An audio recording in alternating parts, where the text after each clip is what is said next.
So BALLE, I don't know how many of you know about BALLE, what it is. I mean, I've met some people that fit very much, that I agree with, that I like, that it seems like this is your kind of community already tonight. But we are a national U.S. and Canada network of community entrepreneurs, and those who work to support them, who believe that business can be a powerful force for change and that work together for the health of their own particular places.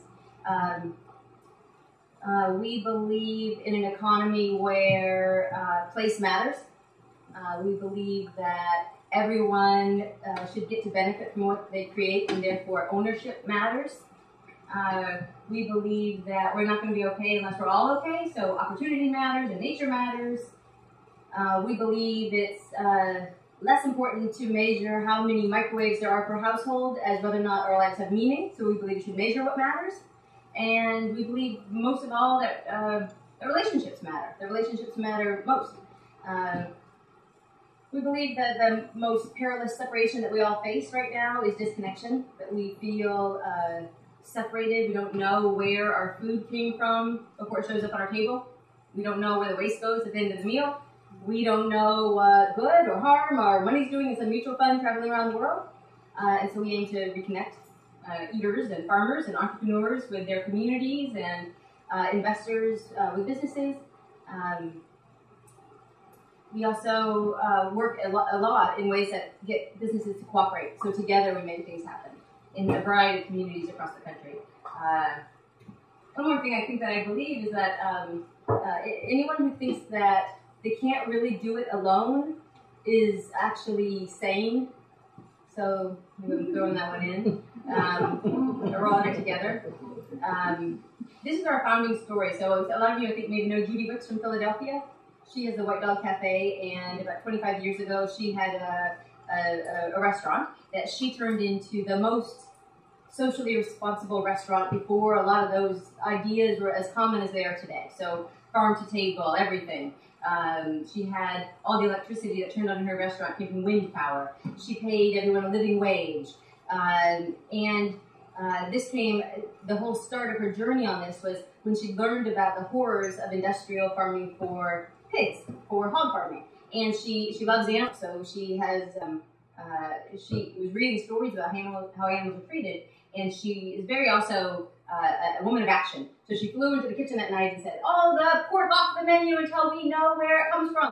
And so, of course, the diners who ordered pork were not happy, the chefs were not happy, you know. But she said, "Well, we will not serve hogs until we have only hogs with histories, only with names. We know where they come from." And so she did that one by one, every step in her restaurant.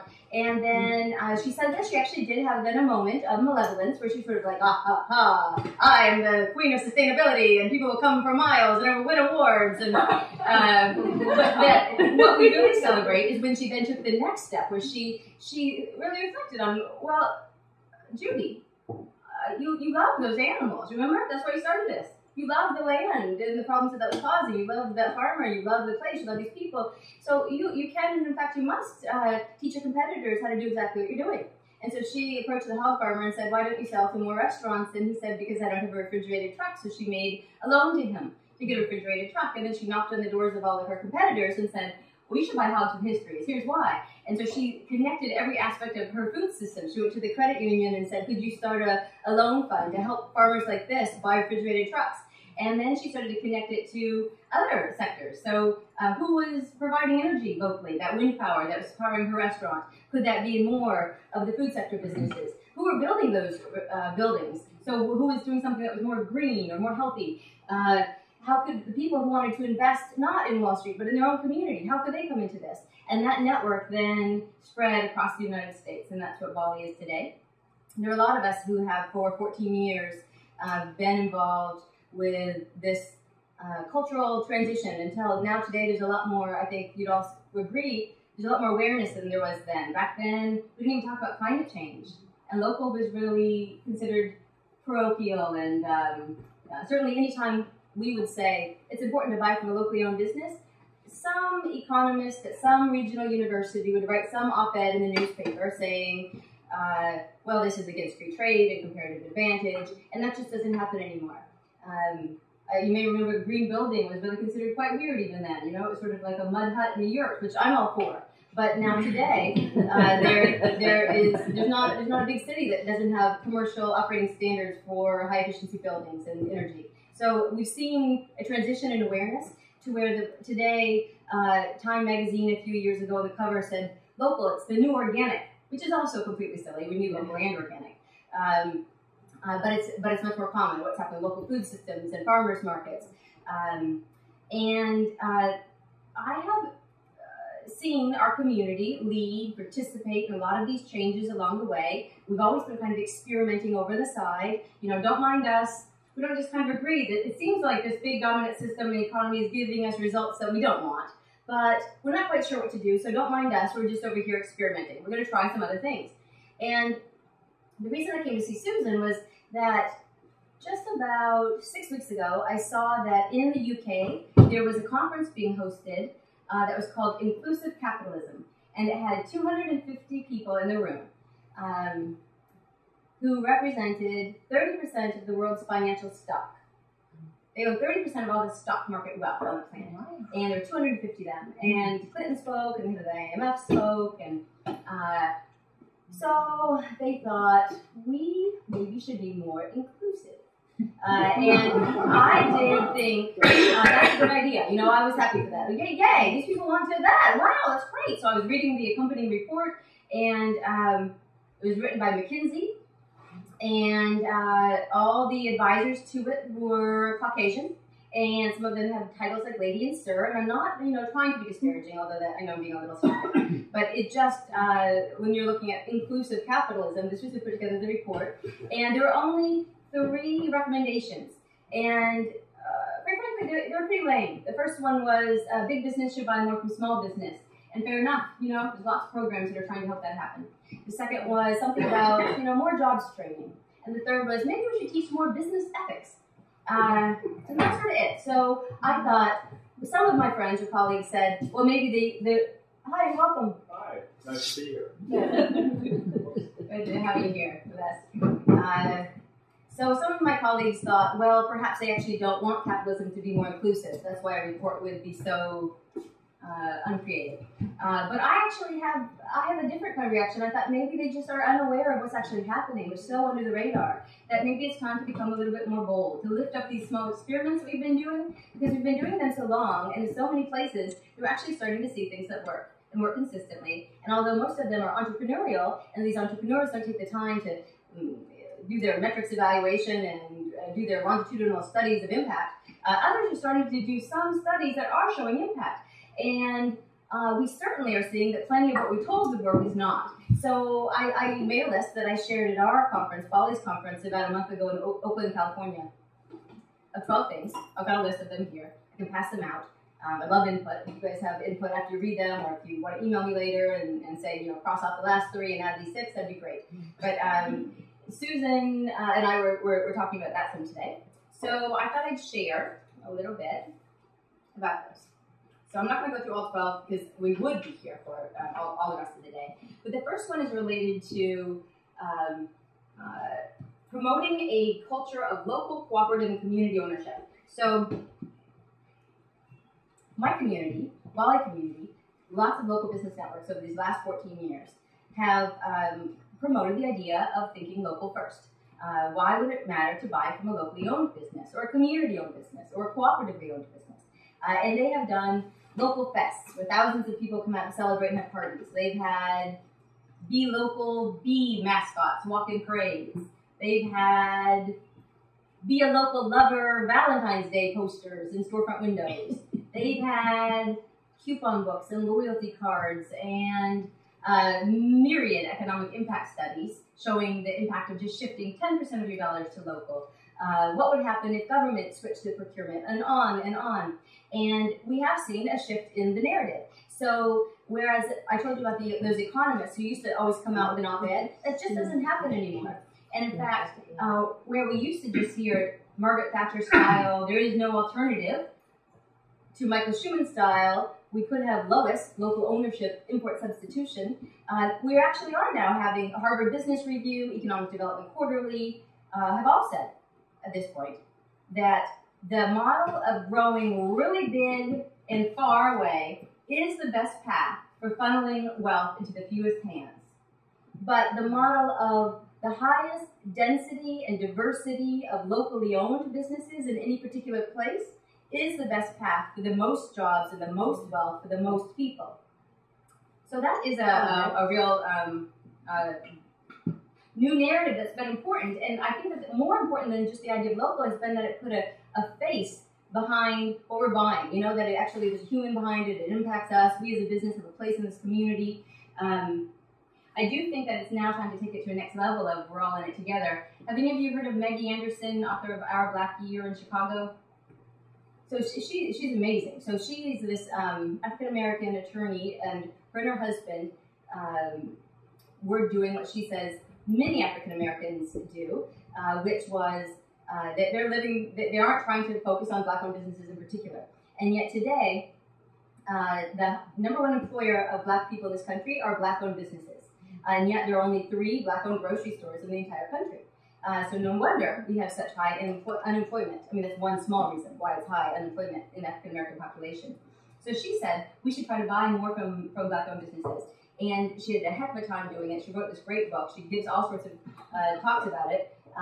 But this is critical too. So who are we buying from? She said too often in her communities, because of segregation, there's a strong network of Black-owned businesses, but then as soon as there's a change in segregation and where African-American people could shop, they said, well, we'll show you, we're going to shop in your businesses.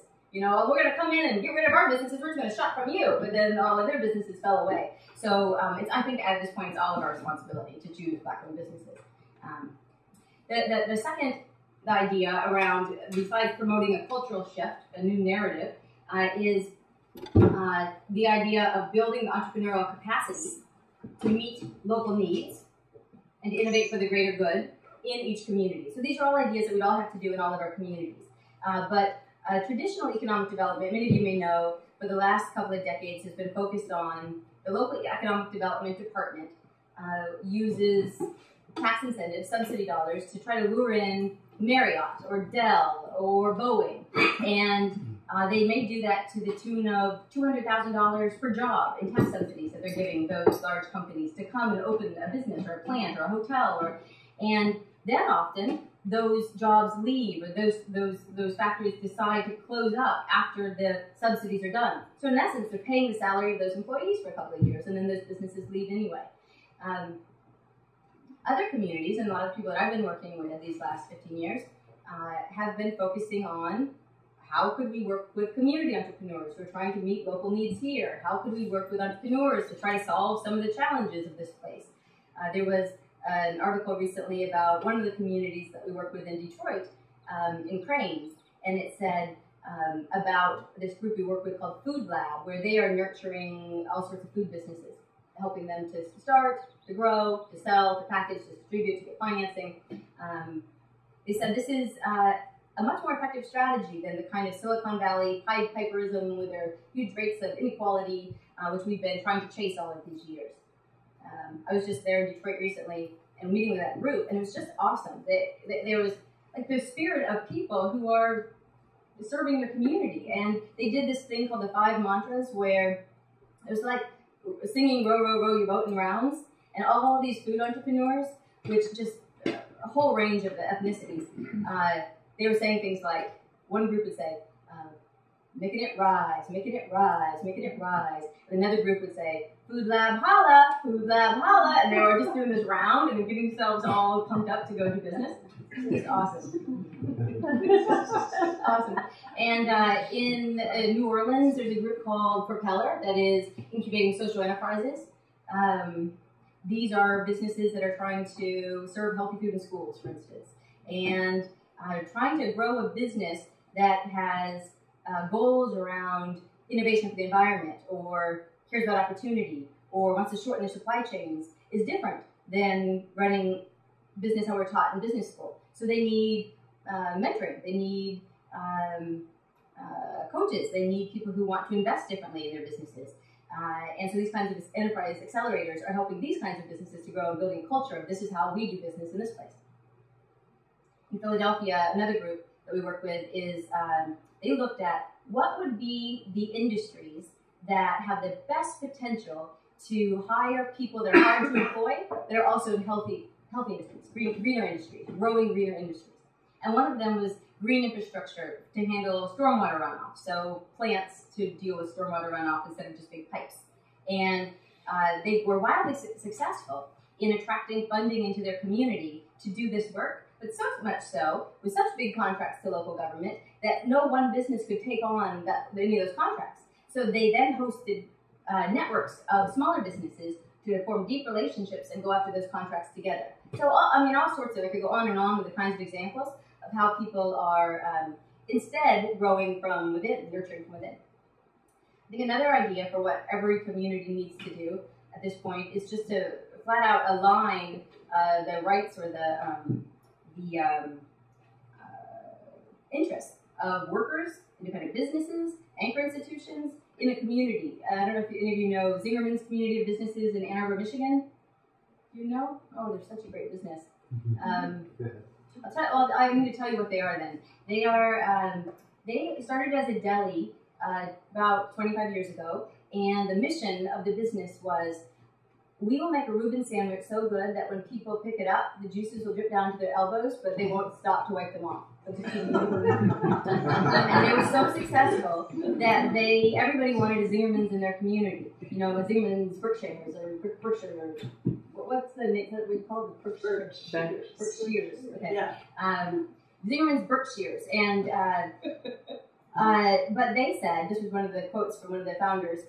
We did not want to spend the rest of our lives flying around to a second-rate version of our original business, you know, under fluorescent lights in an airport somewhere. But they did want to expand. They're creative, they're entrepreneurs, they still had something to give. They wanted to give career paths to their employees. So they decided to grow deep instead. And so they spun out a bakery that served the deli and the rest of the community, and a creamery that served the deli and the rest of the community, and a chocolatier, and a full-service restaurant, and a publishing company, and a consulting company, and eventually hundreds and hundreds of employees in all of these different businesses with owners that were an employee with an idea. I had an idea of a creamery, who would then be part of the Zingerman's Community of Businesses. They did such amazing work that the nonprofits of that town took up a billboard and said, "Thank you for living here, Zingerman's." And then over the years, now they're about to become a worker-owned co-op. So they're even transitioning their business to be owned by the workers there.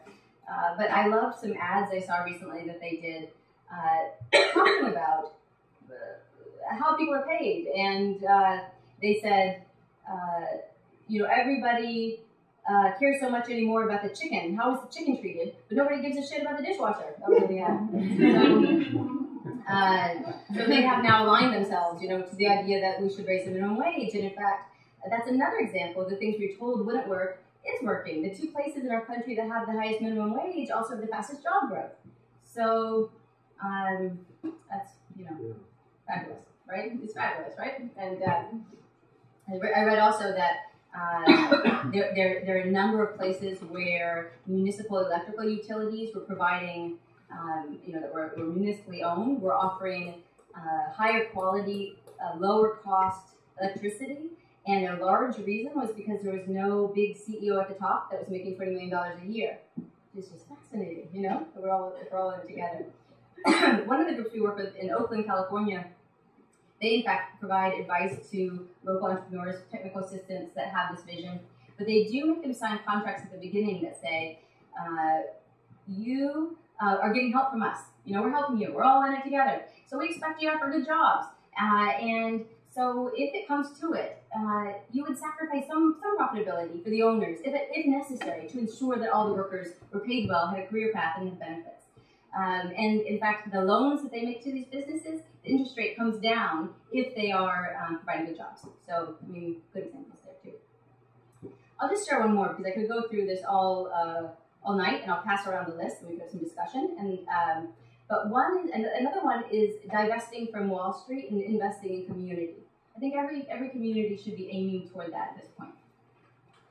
I once heard a huge hedge fund billionaire talk about why he was starting a community bank.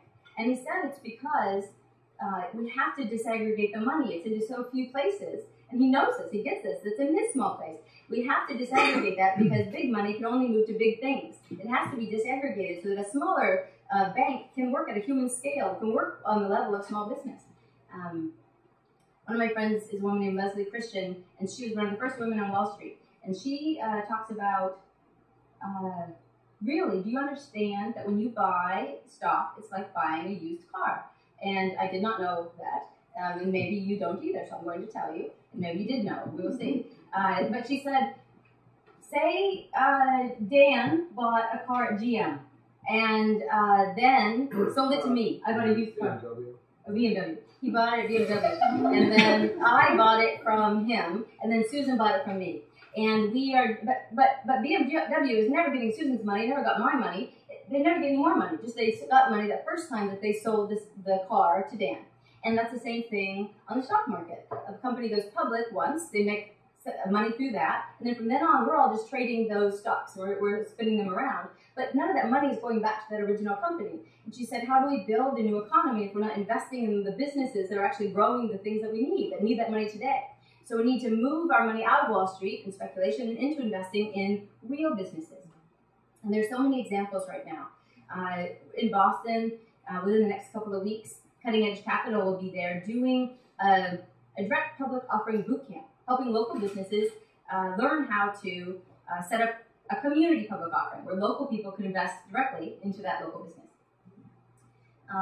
We're working now with a variety of community foundations that want to take so most community foundations have their money in the stock market, and then they get back their 5% that they give out in small grants to the community. But what if they are, and in fact some of them that we're working with realize that they're trying to work in a community that is struggling, and yet there's some of their biggest profits that are giving them that interest comes from investing in payday loan companies that were really causing harm in those places. Or you may have seen years ago when the Gates Foundation was called out on this for investing in companies that had cancer-causing chemicals, but yet they're trying to cure cancer with their grants. And so how do you align your investments with what your mission is? And so these community foundations, for instance, one in Arizona is now making loans to schools in the barrio instead, and that's they have some interest rate, and then they're using that interest rate to invest in local nonprofits. So they're just aligning the whole thing. I can go on and on with examples there too, but I do want to kind of address one more thing, and then before you open it up and talk about these sort of 12 steps and your ideas too, and that is that I don't think any of these ideas will actually work unless we actually want a world where we're all in it together, unless we actually do want that, unless we want prosperity for all, unless we want inclusive capitalism. It has been, over these 14 years, more and more of these ideas have almost, in some places, become a bit trendy. I was telling these guys today that a large retailer called me recently and said, "We'd love to partner, Michelle. Your work is so fresh. Your ideas are so fresh." And whatever, like that Parisian body butter is fresh next year, And this is really changing our economy. Or I've heard more and more people who want to do impact investing. And they talk about it like it's just a new asset class that's going to get the same few people rich. The money's still going to go into the same few hands. And expect radically different results. There's a big impact investing conference that I go to sometimes, and I went 2 years ago. I was speaking there, and I actually had to leave for a day because I felt like there was so much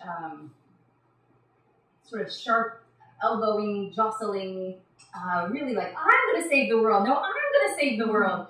My company is going to dominate the cooperative market. I'm going to own the love economy. So it just really made me think, if we actually don't change how we treat each other, unless we actually want things to work for everybody, anything can be corrupted. Many of us have seen microfinance without that right intention can be corrupted. Free-range chicken without the right intention. The entrepreneur who is operating from the place that Judy was with White Dog Cafe, that can be corrupted. It's not just a product or service, it's the place from which that entrepreneur is operating. I had a little analogy when I started to imagine this. It was like, Do you know when you were, did you have a high school biology class where you had to cut up a frog? So if you cut up the frog, you did not think that if you added back together his little foot pad and his eyeball and his tongue and his belly, that you would actually get a frog again, because you know that his frogness is missing. And similarly, you cannot add up all the 12 things on this list and get peace and sister and brotherhood on planet Earth, because that frogness is missing. And I'll explain why. I have seen in the last couple of years that, well, we all have. I mean, I was talking to somebody about this tonight. So it's apparently within 2 generations, half of the people on this planet are going to not have access to clean, healthy drinking water if we continue on the path that we're on. So what is that supposed to mean? Does that just mean war? Because we're going to fight for water. All of us, we want water. We can't live without water. So it just means war unless we figure out differently how we would operate with each other. Right now, where we are is in a place that requires us to see the other as ourselves. It requires us. We are on a time on this planet where my friend John Fullerton, who directs the Capital Institute, some of you may know that, he wrote a response to the Economist cover story, Welcome to the Anthropocene. And this was saying, okay, humans are affecting the way we operate on this planet. We actually are in charge of now what happens to our climate. This is a brand new system condition. Similarly, well, he said systems conditions today would require us to recognize that we're all in it together. There's only one logical response to the Anthropocene. We're all in it together. Similarly, when you look at what I just said about water, we are all in it together. This is where we are. We have now gotten to a place where the systems conditions on this planet require different leadership capacities. Some of what may have used to work for us won't work for us anymore. And so I'm hearing more and more people saying that. John Fullerton was in finance. I'm hearing academia say that, like people like Otto Scharmer, who works at MIT and Harvard, or government leaders saying, we have got to learn how to feel and act from a place of interdependence, and they're all in this together. And that is something that you generally have traditionally only heard from spiritual leaders. And so on the one hand, as I hear more and more people say this for the last few years, I felt that is incredible. People who recognize we have to operate from interdependence. But then my next breath was kind of like, oh, great, so we just all have to recognize our oneness. Like, that's going to happen. And then here's, for me, something that has happened that is very thrilling. There's an organization called the Greater Good Science Center at Berkeley, and they have been doing research for the last 20 years into what makes us happy, what makes us well. And they started this because they said, people have been researching for many, many decades what makes people depressed. Why couldn't we look into what makes us happy? Mm-hmm. And not like a passing game, not like I just got a cool new rhinestone Motown t-shirt from Detroit, which I did, and I'm happy, but like a deep wellness, we're deeply well. And they have found that with incredible science to back it all up, you go to the website, study after study after study after, it's amazing. There's only 4 things that make all humans well, regardless of ethnicity, geography, sex, religion, you go on and on. And they are 1, when we feel connected deeply to a purpose, to our deeper inner voice and purpose. 2, if we feel connected deeply to each other. 3, if we feel connected in a way of reverence to the natural world. And 4, when we've been generous. When we've been generous, we feel deeply well, all of us do. And so together, that means interdependence. So there is no way to peace in our own hearts except for cultivating interdependence. So that is incredible. Holy moly, we actually want what we need. So I know this is why I brought up the points of my own story and the recognition that you all have a story, but that may sometimes prevent us from acting like we're all connected. I was in Bhutan last year and met the guy who created the GNH framework, Gross National Happiness, or is it Gross National Happiness? Yeah, Gross National. The GNH framework, which is measuring what makes us well and gives us meaning as opposed to how many microwaves per household. And he said the same thing, unprompted by me, that systems conditions of today require us to know, feel, and act from interdependence, and that can be cultivated. He said what you need to cultivate that knowing is to cultivate altruism, courage, and a knowledge of suffering. And I think that that's incredible. We could cultivate that in our business leaders and in ourselves and in investors. Maybe it must have been 4, 5, 6 months ago at this point, I was in Santa Fe, New Mexico, and I had a taxi driver who had, he was just sunshine in love, this taxi driver. He was an older man, he had no teeth, and he kept telling me about his wife and how in love they were, and how love and laughter go together like peanut butter and jelly. And he kissed my hand about 3 times. He kept telling me he was going to slap me with a flat tortilla. We were laughing hysterically, he and I. We got to the place where he was supposed to drop me off, which was my shuttle bus to the airport. It was really cold out, so he wouldn't let me get out. And he said he'd drove me to a coffee shop and maybe go get something, and he waited, and then he didn't charge me for any of that time. We were still laughing, and then I got onto the shuttle van, and I was happy. And when I got to the airport, I didn't just get out a tray for myself. I got out a tray for the guy behind me, and then he was like, "Whoa!" and he felt happy, and and the guy in front of us, he had all this jewelry on and belts and silver and things in Santa Fe, and he was taking it all off, and he saw that I was friendly, so he handed me all this stuff, and then the TSA agent told me to come through, but the guy behind me piped up from me and said, "Oh, we're helping each other," and so then she started laughing. It can be cultivated.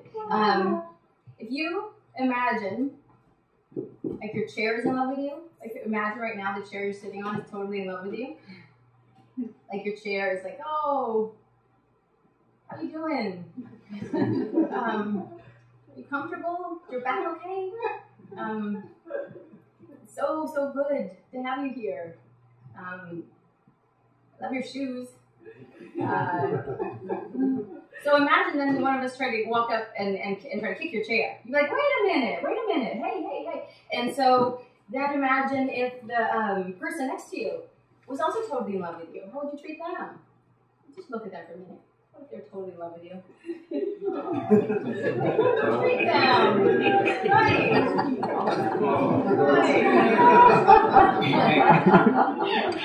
So what if you could do that? What if you could just walk around the world loving first? What if you could, undefended, even though we all have our wounds, we all have our reasons, that we've got our barriers up, what if you could just try to cultivate loving first? This author named Adam something, I think Grant, he's at Wharton. He wrote a book recently called The Givers and the Takers, and apparently we're all pretty much divided into 3 groups. There are those who naturally give first, there are those who naturally take first, and then the rest of us, the bulk of us, react to them. Oh, you give, I give. Oh, you take, I take. And because of that, it takes very few, you put a giver in the group, most people become givers. So if you become the one who gives first, who loves first, you can change the whole culture, which is the amazing thing about their research, So I'm seeing this play out some in some of the businesses that I know, some of the investors that I know. This is what Judy's story was. She says what gave her courage to do some of the things that she did was because she cared, that she really felt love, that she once as a restaurant owner was struggling in her head with the idea of paying living wages to everyone, like the busboys and the guys who do the cutting up, prep chef or sous chef. But then she said she was walking by the kitchen one day, and 3 of these young men looked up at her at the same time, looked her right in the eyes, and it hit her in her heart. People work for me full time when they can't live, and that is what they say about you may have heard this, that the root word for courage is the French word coeur, meaning heart. That it's not the root word for analysis and strategic planning. It's actually you have to feel it in your heart before you act. One of the investors that I now know, he's just experimenting with how could we cultivate this. So he has been giving generosity warrants when he does an investment. So he'll invest in a company, and then he gives us a little generosity warrant on top of it. And this is money that each employee in the company can use to just do little kind surprise things. out in the world. And then they come into a circle once a week and they talk about that experience. And sometimes it's really hard for people. Like, I was nervous, I felt embarrassed, or I thought they were too rich to give them money. They look like they're well off and they want to do something nice for them. What does that mean about me? And they're just like exploring. And then the only way that he's getting paid back is through stories for that part that his generosity warrants. He just wants to see, how could these people meet the world in a new way? Will they meet the world as we face a world where half of the people don't have access to clean water, from a place of having experienced that loving first makes them feel a lot better. That community and connection makes them feel a lot better. Rather than putting up bigger walls, things are getting more dangerous, we need to protect ourselves, what would we do differently? One of the companies that he did this with, themselves were experimenting. Some of the management team went out to dinner, and they were buying, or lunch, and they bought lunch. They had this idea, let's buy lunch for the next table. And they did, and then they all felt really good. They're like, oh, they liked it, we surprised them, and they're laughing. And this became something they were doing, and this then opened the heart of one of the men who worked there, and he said, I have realized that we, the management team, all get cell phone reimbursement and healthcare reimbursement, but the guys who are making the product on the floor do not get either. So what if we gave up our cell phone reimbursement and got them healthcare? And they did. And then came the big storm in New York, and this was not long ago, and their shop was badly hit, but all those guys were there, like turning it around, building that thing. They're all in it together. It was all in it together. And whether, I don't think it should be sort of I pour into your cup so you pour back into mine, more like just giving, and knowing it's going to work out. But it did work out for them also, because everybody really felt a part of it, like we're all in it together. I guess that's where I'll kind of wrap up and get have some discussion. I guess I'm feeling right now that the most important thing that any of us can do is to cultivate our own hearts, our own ability to love first, to cultivate that in our businesses, in our organizations, as investors, in our communities, and then to just join in with each other. I think we have everything that we need. We have all the ideas we need at this point. We just need to join in community to perceive a loving and connected world and thereby make it so. Yeah.